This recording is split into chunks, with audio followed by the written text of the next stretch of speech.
Ubre, Oubre is my last name. I asked for something I didn't have to spell Yeah, every time I said it. and it's I was hoping for Jones, Smith, Gray, Brown, Green, White. Sounds like pig wax. Hey guys, and welcome to Little Black Book. You know what time it is. Talking to you guys today about Ryan and talking about Clara as well. Yes. Can I just talk about this? Is there some fetish going on from Clara? Just some of the things she was saying were a little bit suspect. Just a little bit suspect to make me think whether she wanted a guy that seemingly is racially ambiguous, but really she has a fetish for this type of men. Clara Ubre. Sounds like pig Latin, But hey, let's talk about it. Let's get into it. Let's discuss it. If you're new to the channel, make sure you like, share, subscribe, click on the bell button for notifications of the uploads. And for those of you who are as well returnees, you got the minerals. You got the minerals.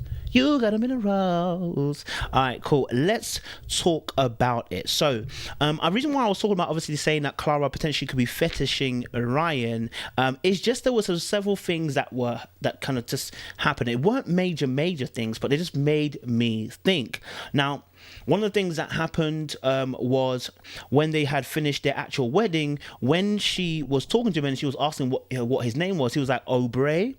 And she was like, oh, Aubrey. She was like, oh, I told them not to give me anybody that I can't spell their name, like a joke, right? But I was like, sis, you asked for a racial ambiguous guy. The name is probably not going to be... so like my parents are from New Orleans, and Okay. Jones, Smith, Gray, Brown, Green, White, Black. Something easy. Mrs. Ubre. Clara Ubre. Sounds like pig Latin. racially unambiguous. She was like, oh, you know, I was expecting like a John or a Smith or a this or a Black or da-da-da. You know what I'm saying? And when she made that joke, it just made me think like, hey, like the confidence to make such a joke here and I barely know you could be an indication that you actually may fetishize certain colored skin men, right? And the word fetish here can be in one sense is an object of irrational reverence or obsessive devotion, an object or a bodily part whose real or fantasized presence is psychologically necessary for sexual gratification, and that is an object of fixation to the extent that it may interfere with complete sexual expression. Right, that's a bit mad. That's basically, yeah. It's a bit obsessed. You're obsessed with it. You've almost like sexualized race, right? I'm going to put it this way so it makes it very simple to what I'm trying to actually say. Kind of like sexualized race. And the reason why I'm saying that is because what can happen is that when we're dealing with race, sometimes some black men can some fetishize white women. They're dealing with them because there's a sexual connotation attached to it, in the sense of the fact that, you know, they're more sexually freaky, more sexually free, and really they don't really want to deal with that person. The only reason why they're really dealing with them is because of the fact that there's a fetish involved, right? But when it comes to there's a reversal, which is that sometimes white women on white males can fetishize black people. They want them solely because of their penis. Let's be very freaking real. Clara's big on physical. How are you in that department? And then, Or, you know what I'm saying, or black women because I heard you guys are good in bed, right? And then that guides their preference in terms of who they like and what they like. And the reason why I'm saying this, to make it very, very clear, the reason why I'm saying this is because if you say you want a racially ambiguous guy and a person presents their name as Aubrey and you make a joke, which I think really didn't need to be made about his name, it should be one that you can spell.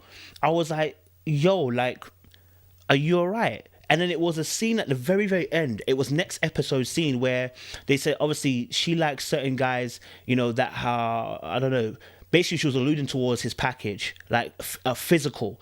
And he was like, what? Like, and it sounded like they were they were implying that she looks a certain physical size. And this is what I'm saying about reason why I said it could be a fetish, because obviously the stereotype is that black men, you know, are packing, right? And so then it becomes about reason why do you want to date or like these guys, because they are packing, or the reason why is because, you know, sexually they are of a certain ilk, you know, that, you know what I'm saying, rather than actually liking them because you like them. Do you get what I'm saying? So that's why I said I was like, oh, girl, are you sure you're not fetishizing this brother here? Are you sure you're not fetishizing men like him, racial ambiguity? Are you sure you're not fetishizing that? And you're not really just wanting this guy because there's a sexual gratification that comes with it, big dick, whatever you want to call it. You know what I'm saying? Sexual, the way they have sex. Like, are you sure it's not something like that? You know what I'm saying? Like, are you sure that because of a certain objective part of the body you've sexually gratified, that's the reason why you want this kind of guy? Because I'm you know, you'd have been more respectful of his culture when he mentioned his name Aubrey to you. Oubre, O-U-B-R-E is my last name. I asked for something I didn't have to spell every time I said it. And it's Do you know what I mean? So that was my little thing there. I don't want to go into it too, because I don't think there's enough information. But again, it was something to highlight. But one thing that was really interesting about their relationship is that I feel there's going to be a clash. And the clash is going to be the analytical mind versus the free-flowing mind. She is happy to go on one. Like she said, she can talk for England. She can talk blood. But he's more the methodical type, right? So he analyzes things. Before he makes certain thing happen, he analyzes it. But it can also work in their favor. So it can also bring him out of his shell. So people who are very methodical and very analytical sometimes do need somebody who's spontaneous and who can draw some things out of you so that you're not always thinking in a methodical sense. Because being methodical means sometimes you can't always live in the moment. You're always trying to think out the moment, then live in another moment due to what you've thought it out to be.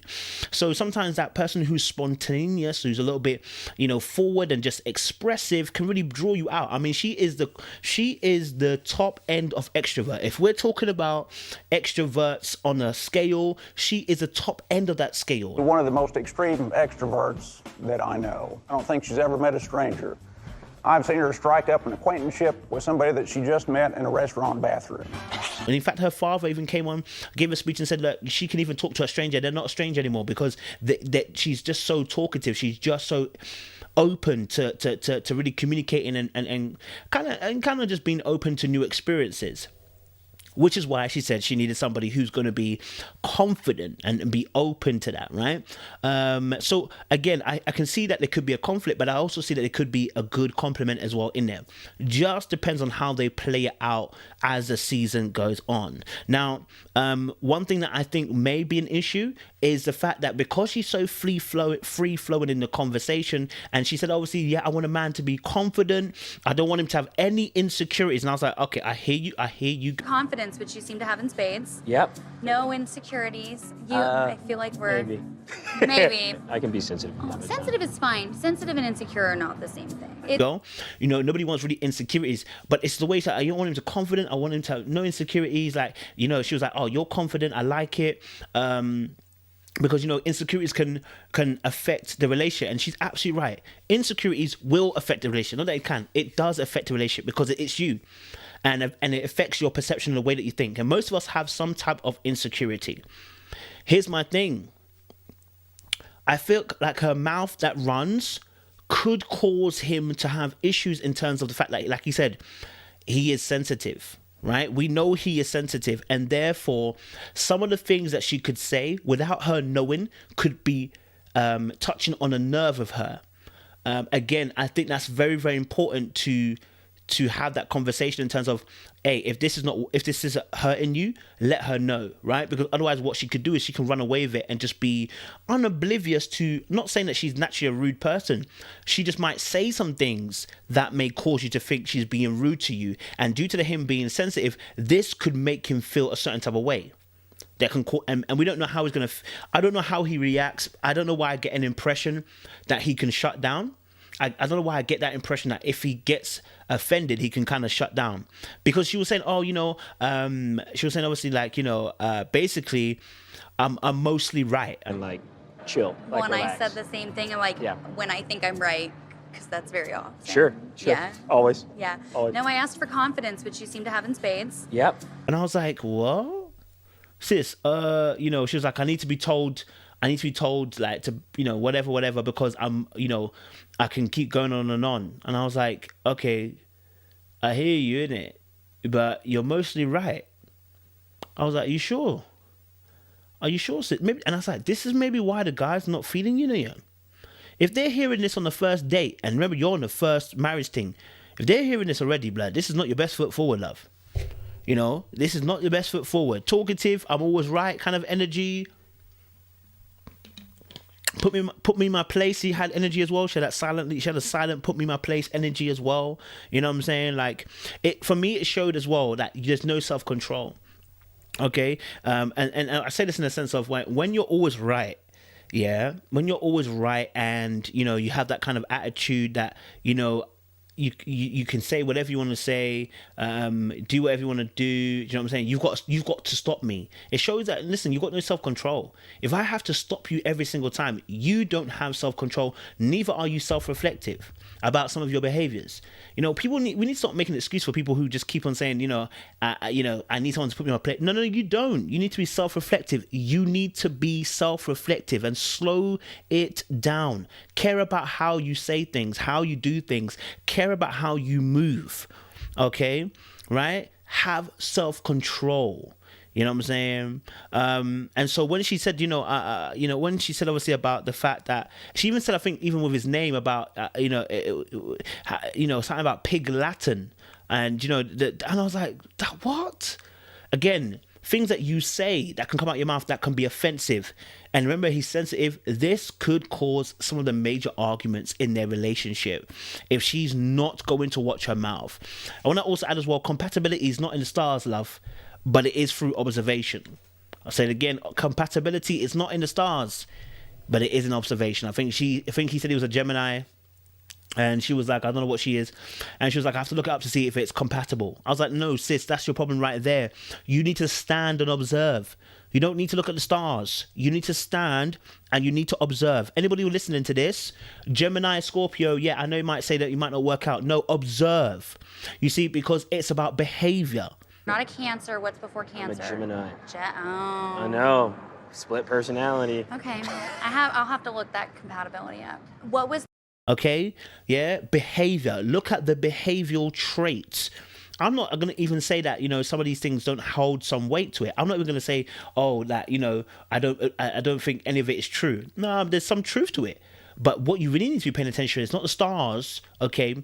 It's the paying attention to the observatory behavior. How do they behave and how will you behave? How will you respond? That's what we need to understand, okay?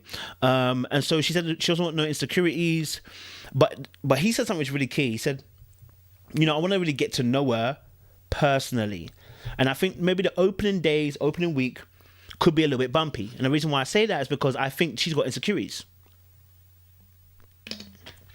I think that excitement that she puts out, I think there may be some insecurities underneath that she hasn't really expressed. And I think when he starts getting to know her, he's going to get underneath the skin of that. And I think he's going to start to see some things.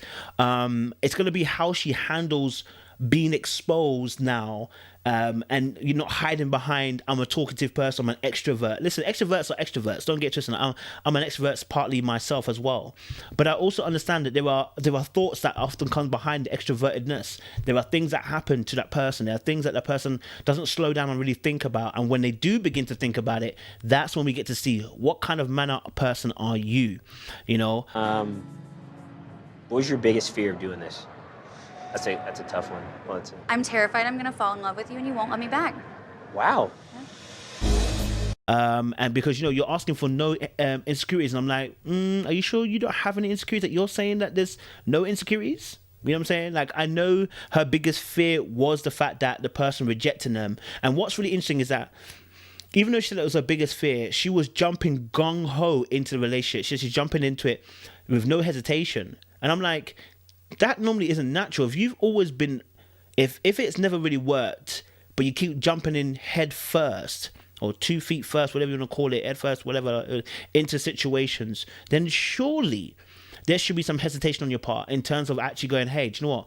I've had some situations. Let me hold myself and see how best to go about the situation, because the last few times hasn't really worked out as great as it needed to. And I'm like, that may be a sign of you putting blinkers up. That may be a sign of you intentionally, ignoring signs because you don't want to see the obvious. Right? Because the obvious would then spell out the obvious stuff, which is that maybe that person isn't the right person for you. So there could be a point of whenever she goes into stuff, puts up the blinkers and just goes forward, never slowing down to take stock of situations. Again, like I said, that may be where the compliment comes in, because he's a methodical person. There will be a slowdown in the process. You don't just do. There may be time to think. And maybe he'll give her that, maybe him being there will give her that time to reflect, think before she moves. But they're both confident. They both find each other attractive. But I haven't heard him say that she's attractive. I didn't think I heard that. I think she said he's attractive, good looking, he's confident, everything like that. But I don't think he said she is attractive. And like I said, there was a scene where I don't know what, she was talking. They were sitting down, they were talking about something, and she was just talking. And I was like, oh my God, there was so much makeup on my face. Also, I'd like this veil out of my hair. Like, I just feel very. So yeah, there was like a scene where he was talking to her, I think at the reception table, and that was, as they were talking, she was talking bare, talking about how she should have brought a Nikes to the thing, and in the cutscene you can see him just go like, what the hell, like he's like, it was information overload. And so that could be a major issue in a relationship, that he may just need to just kind of like, hey sweetie, can you just slow it down a little bit, because as much as a lot of information you're giving me in one go, just to kind of help them both in terms of obviously being able to communicate effectively. But like I said, one thing I didn't really hear him say, I heard her say she finds him very attractive, very but I don't recall hearing him say he finds her attractive. Now, I may be wrong. Please comment down below in the comment section. He may have said it. I just don't remember him saying that. And also as well, there was an awkwardness in regards to the kiss situation. Like, I think it was awkward because of what he said. She was like, oh, I think she said, I think we should kiss or whatever. And he was like, back. Do you want to kiss me? Yeah, we can. Yeah. I'm ready to start the next chapter of my life with Ryan. So he said, yeah, we can kiss. We can kiss if you want. Basically, it's like, if we can kiss if you want. That was basically his response. Like, so it wasn't, yes, let's do it, I'm ready to do it. It was, we can kiss if you want. And I wonder if, because this was a conversation that we're having at the bar, Chris, all the boys together talking about what they would do. And they didn't want to push things. So maybe that's the hesitation rather than anything in terms of maybe him not finding her attractive. But when he was kissing that, his hand was in his pocket. I was like, I'm not saying, grips up your gal and, give her the passion on, you know what I'm saying? But, the hand in the pocket was a bit too cool, you know what I'm saying? So I'm just throwing it out there. Not saying definitely they don't find each other attractive, or they're not together, or they don't want to be together. But rather, I'm just kind of saying that I wonder if, if there is, maybe there isn't attraction from his side to her. Maybe there isn't. We don't know. We'll have to see a bit more of the show of them two interacting. But I actually generally like them two as a couple. I think their energy is great. I think they both, see each other. And I think they can have a really good relationship going forward. So, but again, these things, they turn very, very quickly. And before you know it, oh no.